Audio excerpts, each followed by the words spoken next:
ஆட்சி பொள்ளாச்சி என்று ஒரே பொய்யை திரும்ப திரும்ப சொல்லி ஊரெல்லாம் குடும்பமே தூக்கி தொட்டு திரிந்தார்கள்.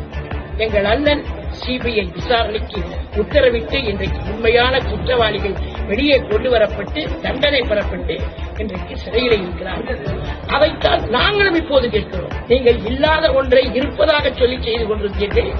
ஆனால் இன்றைக்கு நடந்த ஒன்று, பாதிக்கப்பட்ட பெண் இவர்தான் இத்தனை திருமணம் செய்திருக்கிறார், இத்தனை பெண்களை ஏமாற்றி இருக்கிறார் என்று அந்த பெண்ணே வாக்குமூலம் கொடுத்திருக்கிறார்.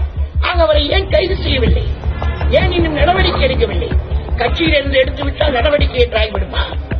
ஆக கட்சியில உறுப்பினராக இருந்து கொண்டு என்ன வேண்டாலும் செய்யலாம் என்கிற அங்கீகாரம் தந்திருக்கிறீர்களா? இல்லை. ஆகவே ஒன்று, கட்சியில இருந்து எடுக்க வேண்டும். இரண்டாவது, அவர் மீது நடவடிக்கை எடுக்க வேண்டும், கைது செய்யப்பட வேண்டும். மூன்றாவது, இந்த வழக்கிலே அந்த பெண்ணுக்கு மட்டுமல்ல, பாதிக்கப்பட்ட எல்லா பெண்களுக்கும் சேர்த்து சிபிஐ விசாரணைக்கு உத்தரவிட வேண்டும். இந்த 3 கோரிக்கையை முன்வைத்துத்தான் இன்றைக்கு ஆர்ப்பாட்டம் நடைபெற்றிருக்கிறோம்.